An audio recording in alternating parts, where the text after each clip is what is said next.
Shalom Bapak Ibu Saudara yang dikasihi Tuhan. Selamat malam. Selamat berjumpa kembali di dalam ibadah kita, ibadah keluarga di GKJW Jemaat Pare, baik di kelompok, di sel-sel pelayanan maupun di rumah masing-masing, dengan hati penuh semangat dan sukacita untuk memuji dan memuliakan nama Tuhan. Mari Bapak Ibu Saudara yang dikasihi Tuhan, kita mengawali dengan memuji Kidung Jemaat nomor 15 ayat 1 dan 2. Berhimpun semua.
Bapak Ibu yang dikasihi Tuhan,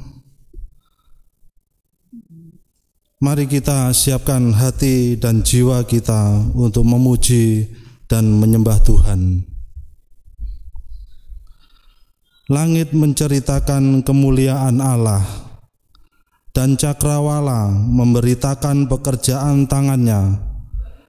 Hari meneruskan berita itu kepada hari, dan malam menyampaikan pengetahuan itu kepada malam. Damai sejahtera Tuhan Yesus menyertai umat-Nya. Amin. Bapak Ibu Saudara yang dikasihi Tuhan, mari kita kembali memuliakan, memuji nama Tuhan dengan Kidung Jemaat 64 ayat 1 dan 2. Bila kulihat bintang gemerlap.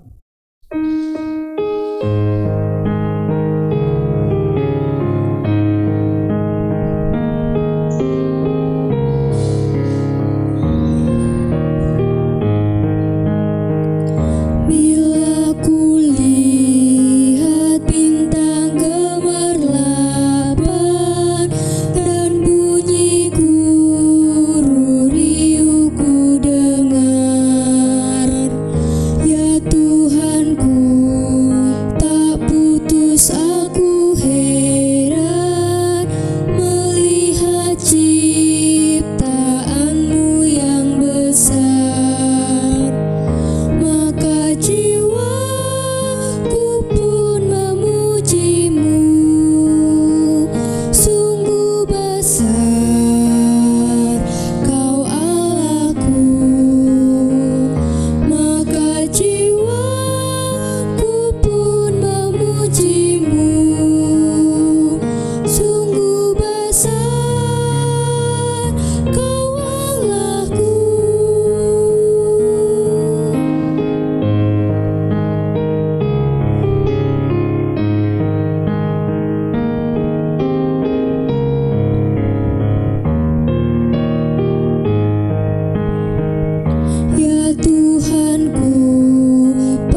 Bapak Ibu Saudara yang kasih Tuhan, yang mendasari ibadah pada malam hari ini kita ambil dari 1 Yohanes 2 ayat yang ke-19 yang demikian firman-Nya.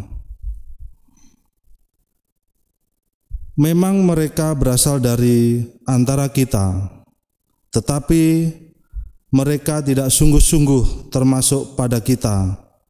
Sebab jika mereka sungguh-sungguh termasuk pada kita, niscaya mereka tetap bersama-sama dengan kita. Tetapi hal itu terjadi supaya menjadi nyata bahwa tidak semua mereka sungguh-sungguh termasuk pada kita. Amin. Mari kita merespon sabda Tuhan ini dengan memuliakan nama Tuhan dari Kidung Jemaat 197 bait pertama dan 5. Allah dimuliakanlah.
Ibu Saudara yang kasih Tuhan, tiba saatnya kita masuk dalam pelayanan firman Tuhan yang diambil dari 1 Yohanes 2 ayat 18 sampai 25. Namun sebelumnya kita berdoa terlebih dahulu memohon bimbingan dan tuntunan dari Tuhan. Mari kita berdoa.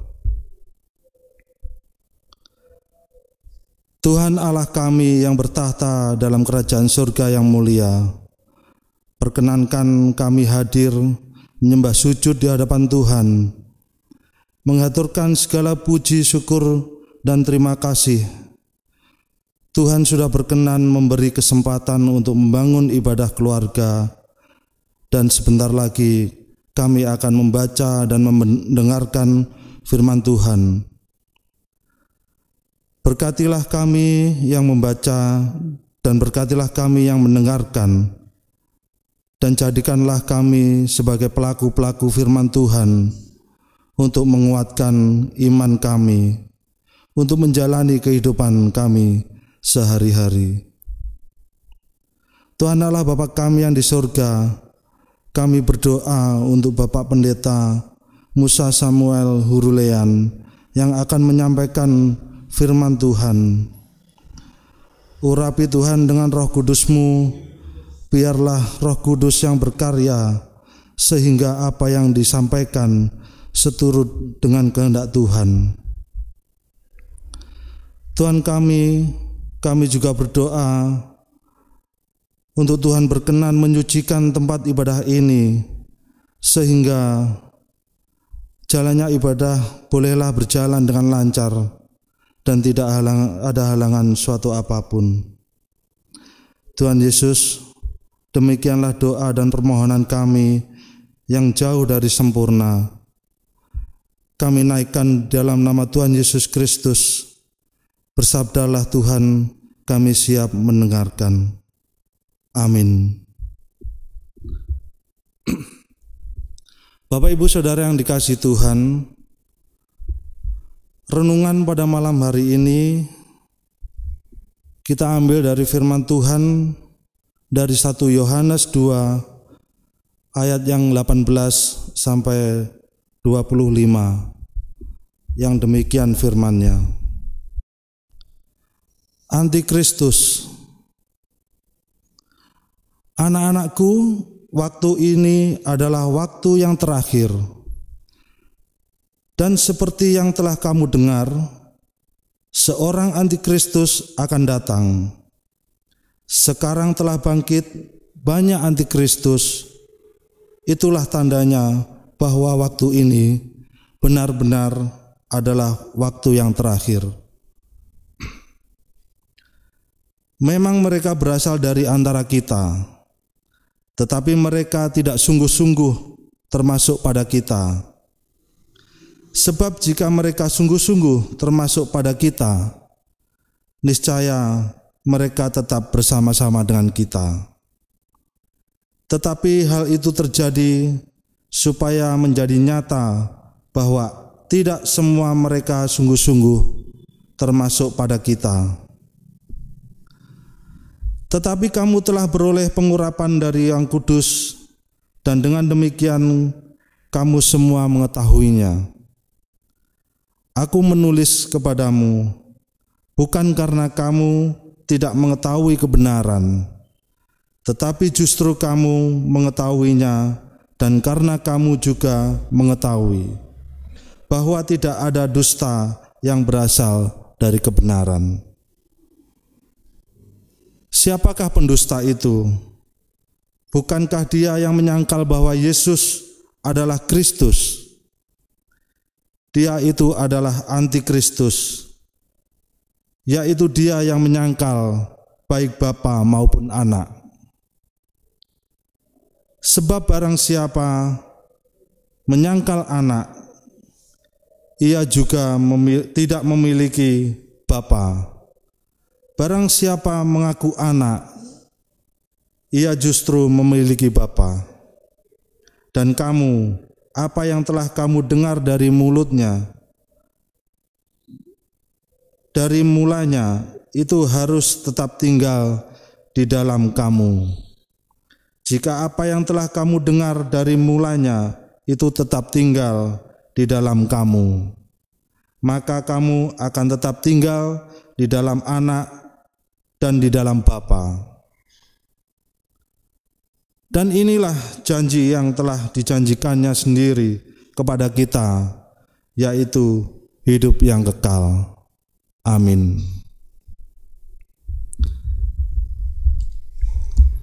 Bapak Ibu Saudara yang dikasihi Tuhan, mari kita merespon berita firman Tuhan dengan kita memuliakan nama Tuhan dengan memuji kidung 152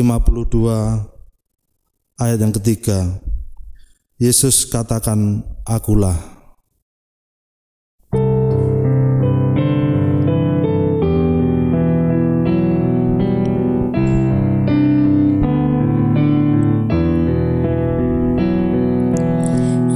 Yesus, ku sambut sabdamu, terimalah pujian dan doa syukur dariku bagai persembahan.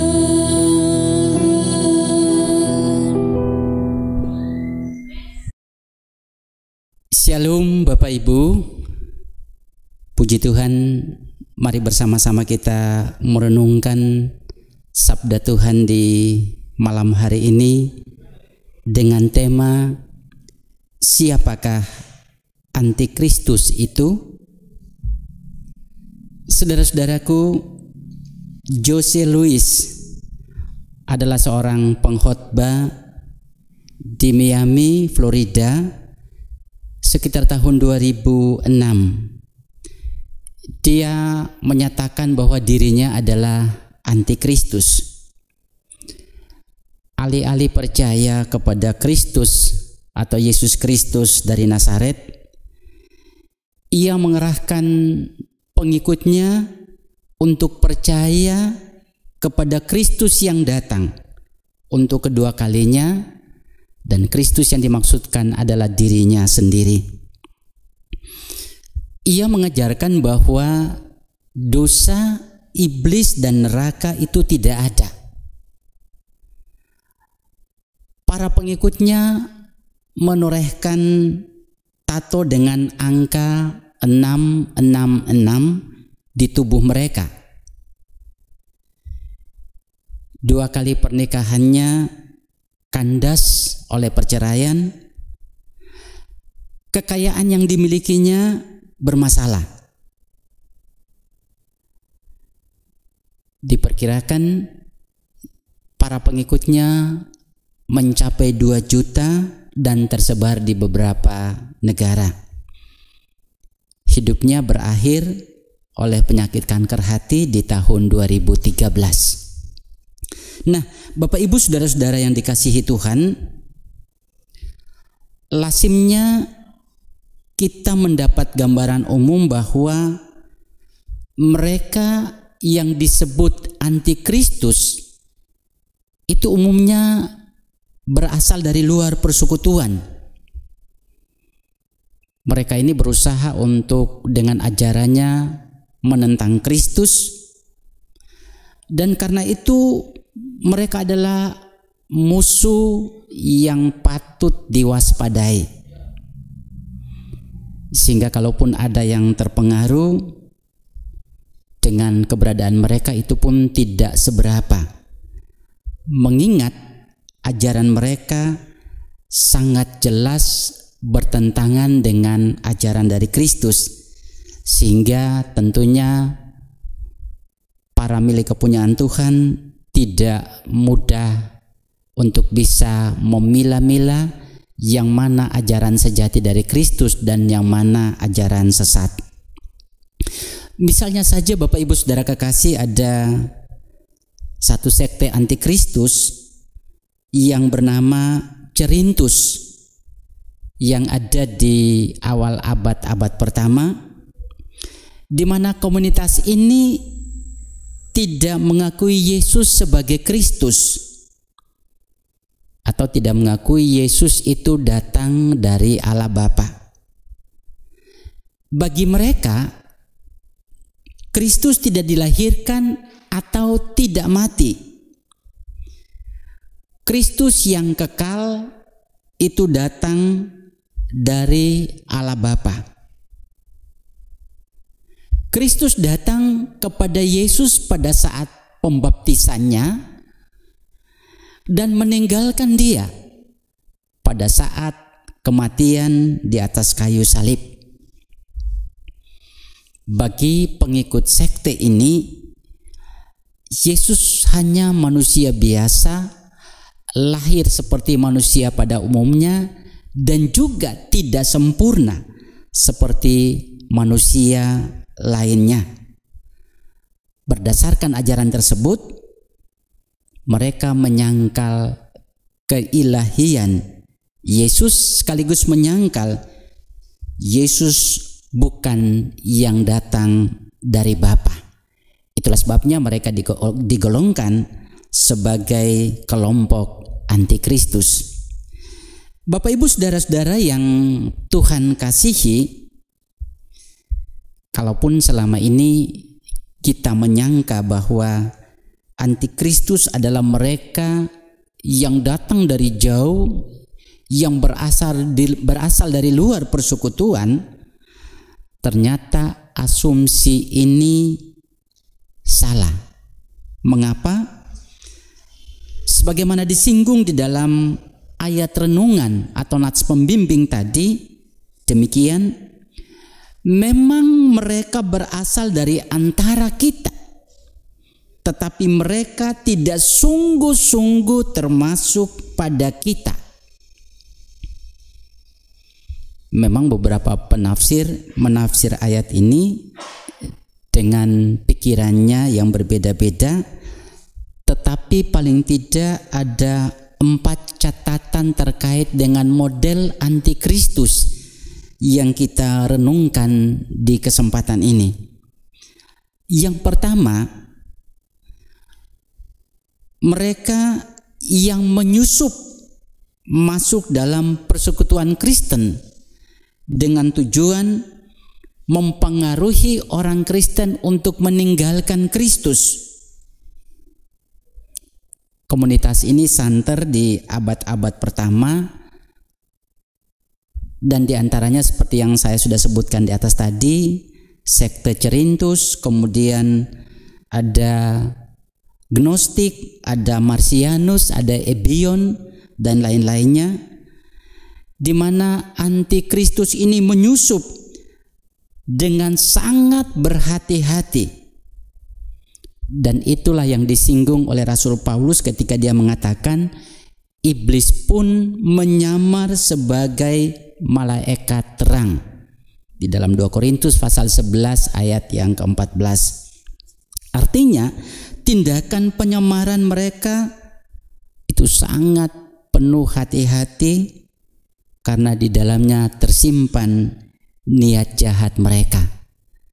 Tidak hanya di abad-abad pertama, tetapi di sekitar abad ke-20 pun ada ajaran sesat yang mungkin kita juga sudah pernah mendengar, Children of God, di mana pendirinya adalah David Mosesberg sekitar tahun 1969.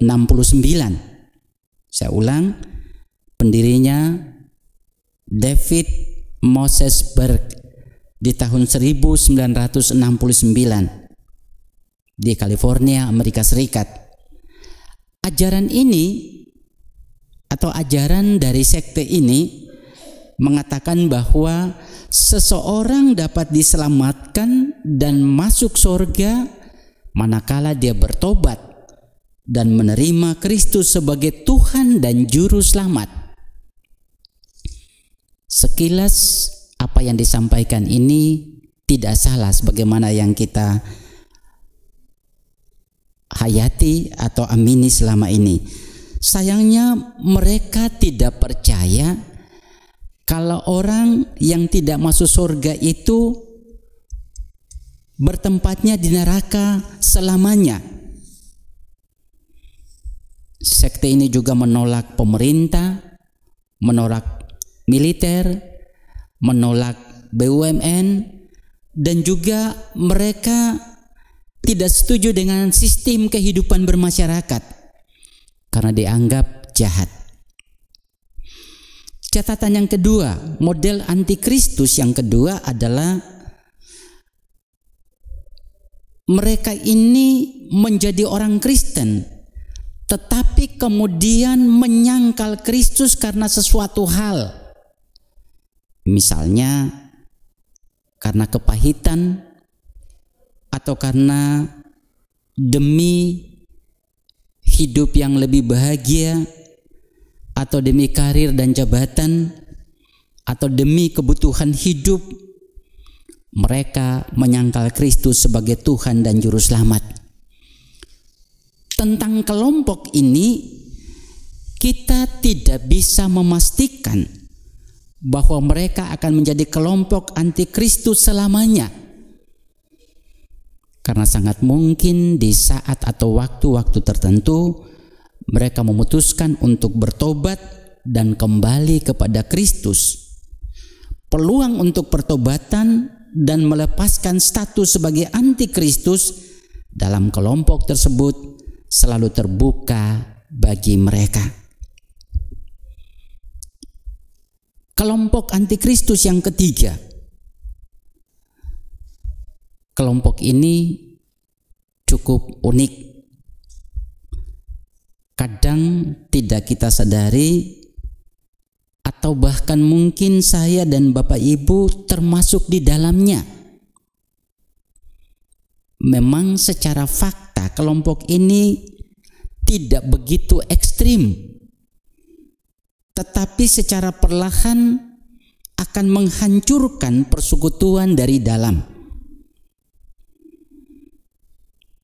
Mereka dengan sangat mudah menyebar isu atau membuat isu atau menjadi penyebab perpecahan dalam persekutuan tubuh Kristus.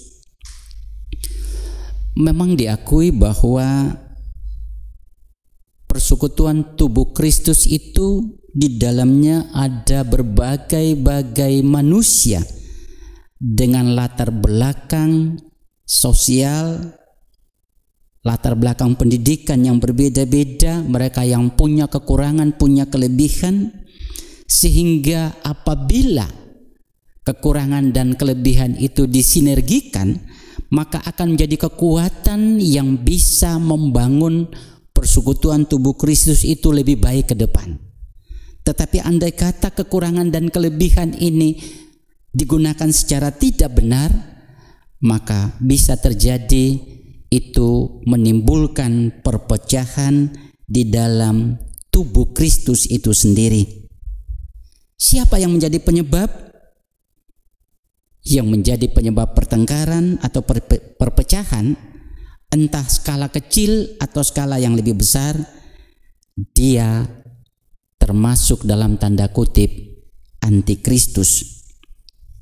Dalam konteks ini, status antikristus dan pengikut Kristus bisa secara mudah berganti-ganti. Status antikristus atau taat kepada Kristus itu bisa terjadi dalam waktu yang berbeda. Kelompok antikristus yang keempat, seperti yang disinggung di atas, yakni Jose Luis. Dia nyata-nyata adalah seorang antikristus yang menolak doktrin dosa, iblis maupun neraka.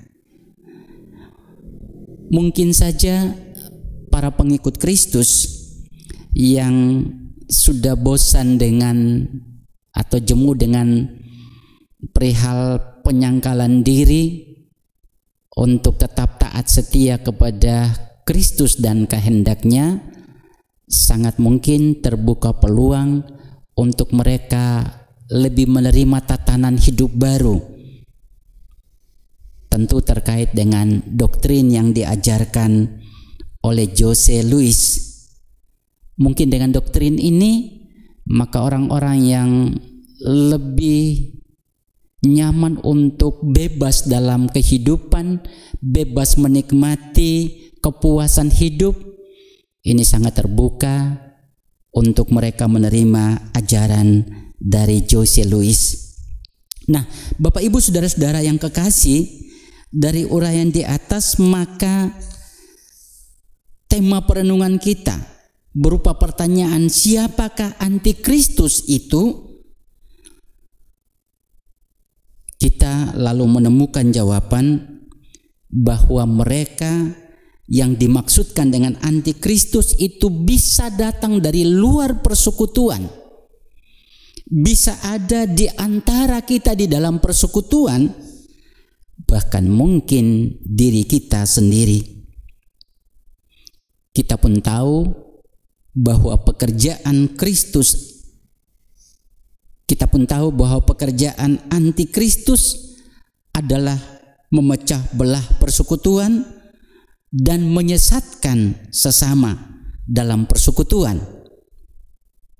Dan Kristus selalu mengingatkan bahwa penyesatan itu memang ada, tetapi celakalah mereka yang mengadakan penyesatan, karena jauh lebih baik mereka ditenggelamkan bersama-sama dengan batu kilangan di dalam laut daripada mereka menyesatkan milik Kristus yang lemah. Oleh karena itu hendaklah kita tetap berhati-hati tidak tersesat dan tergoda untuk menjadi antikristus yang menyesatkan. Namun demikian, jangan takut, karena kita sudah diurapi oleh Yang Maha Kudus, sehingga kita punya tingkat kepekaan yang tinggi untuk membedakan mana ajaran sesat dan mana ajaran sejati dari Kristus Yesus yang adalah Sang Juru Selamat. Tuhan menolong kita agar tetap setia di dalam ajaran sejati Kristus. Tuhan memberkati. Amin. Mari Bapak Ibu, saudara-saudara kekasih Tuhan, kita bersama masuk dalam saat teduh untuk merenungkan sabda Tuhan yang baru saja kita dengarkan. Kita masuk dalam saat teduh.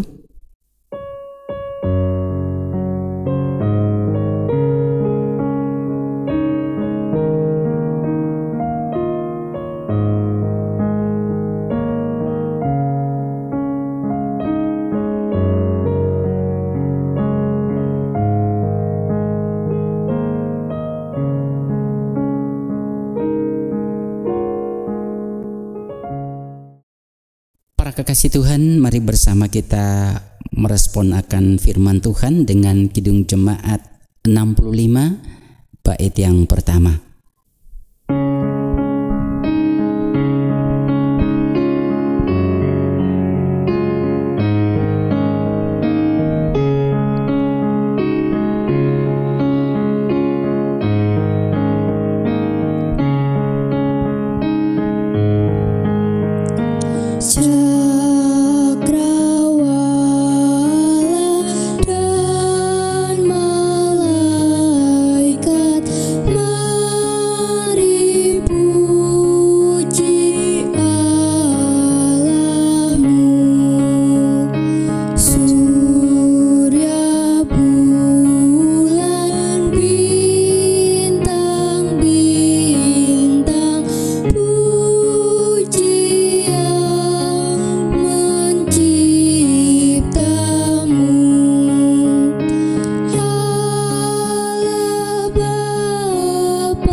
Mari kita bersama-sama berdoa. Bapa di surga, kami mengucap syukur karena oleh kemurahan berkenan Tuhan mengingatkan kami sebagai milik kepunyaan Tuhan untuk tetap waspada dan berhati-hati, sehingga kami tidak mudah disesatkan atau tergoda untuk menjadi penyesat bagi sesama kami dalam persekutuan maupun juga bagi orang lain. Kami yakin bahwa Roh Kudus yang ada di dalam diri kami akan memampukan kami, akan meningkatkan kepekaan kami untuk senantiasa mampu membedakan mana ajaran sejati dari Kristus dan mana ajaran sesat. Terima kasih Bapa di surga, biarlah sabda Tuhan ini sungguh-sungguh mengingatkan kami, apalagi kami dihadapkan dengan tantangan kehidupan yang semakin kompleks di zaman yang kian maju ini. Terima kasih Tuhan, terima kasih. Mampukan kami semua sebagai warga jemaat untuk bisa menerima sabda Tuhan ini dengan kekuatan dan pertolongan Roh Kudus, sehingga firman ini boleh menjadi pedoman bagi kami untuk menjalani hari-hari kehidupan pemberian Tuhan. Kami menyerahkan segenap keberadaan hidup kami warga jemaat, sebagai pribadi, sebagai keluarga, sebagai persekutuan, dengan tantangan dan pergumulan kehidupan. Kami berserah diri kepadamu Tuhan.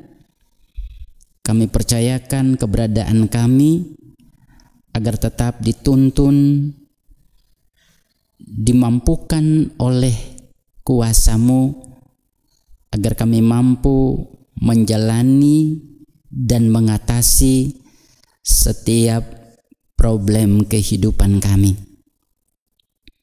Kami berdoa bagi milik kepunyaan Tuhan, para kekasih-kekasih Tuhan yang manakala saat ini ada dalam kondisi sakit, mereka yang ada di rumah atau di rumah-rumah sakit. Kami tahu Tuhan bahwa hanya kuasa-Mu sajalah yang dapat menyembuhkan dan memulihkan mereka. Oleh karena itu kami menyerahkan sepenuhnya keberadaan mereka dalam kuasa kasih Tuhan. Kami juga berdoa agar biarlah di tengah-tengah kondisi keprihatinan yang dialami oleh dunia bahkan bangsa kami sebagai umat kepunyaan Tuhan tetap tenang untuk melangkah menjalani hari-hari kehidupan dengan apa yang menjadi peran dan tanggung jawab kami. Biarlah kami melakukannya dengan sungguh, termasuk panggilan kami sebagai warga bangsa ini untuk ikut mensukseskan prokes yang diterapkan di tengah-tengah kehidupan bangsa dan negara kami, sehingga dengan kedisiplinan yang kami bangun dalam diri, dalam keluarga, dalam hidup bersama, kami juga menjadi pribadi-pribadi yang ikut memberikan solusi bagi masa depan bangsa ini sebagaimana yang dipercayakan Tuhan. Kami berdoa Tuhan memberkati pemerintah kami dengan seluruh daya upaya untuk melayani warga masyarakat. Pemerintah yang sedang berusaha untuk mengatasi dampak dari COVID-19 di tengah-tengah bangsa dan negara kami. Tuhan tolong pemerintah kami. Demikian juga dengan berbagai upaya untuk mengatasi atau menjawab pergumulan kehidupan saudara-saudara kami yang terkena bencana di berbagai tempat di daerah di Indonesia tercinta ini. Biarlah pemerintah dimampukan untuk terus mengupayakan hal-hal yang terbaik untuk menolong dan menopang mereka. Berkati para ciptaan Tuhan yang mengalami atau yang menjadi korban dari tiap-tiap bencana yang ada di tanah air. Tuhan mengasihi mereka, Tuhan memberi kekuatan, Tuhan memberikan kesabaran dan juga meneguhkan iman dan percaya sehingga tetap mereka berserah kepadamu. Terima kasih Bapa di surga. Kami menyerahkan persembahan yang sudah kami kumpulkan bersama. Tuhan Yesus memberkatinya bagi karya pelayanan Tuhan di tengah-tengah jemaat dan bahkan dunia.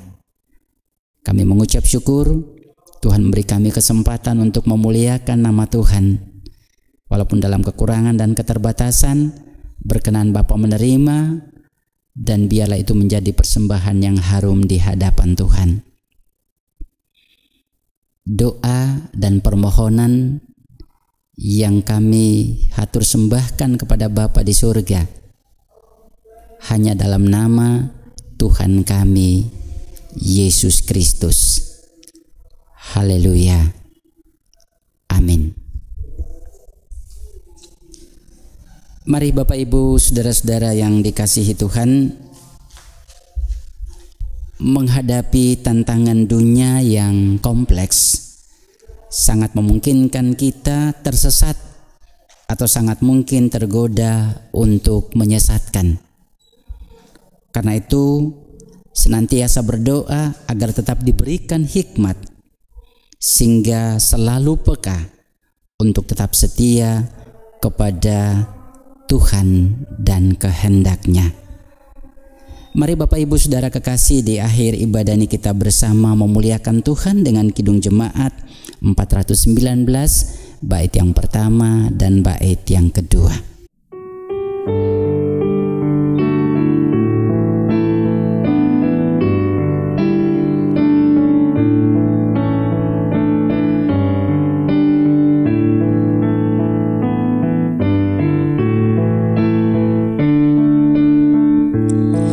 Yesus pimpinlah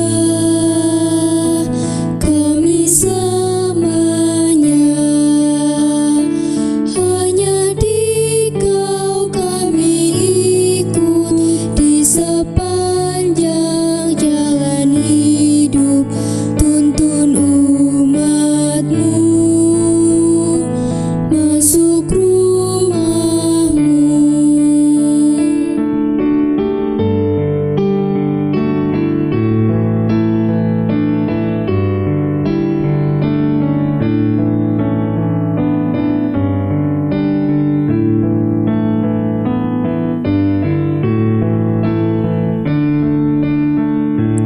Berilah kami pun iman yang teguh, agar jangan ditaklukkan oleh susah dan keluhan, tapi bertekun ikut jalan-Mu.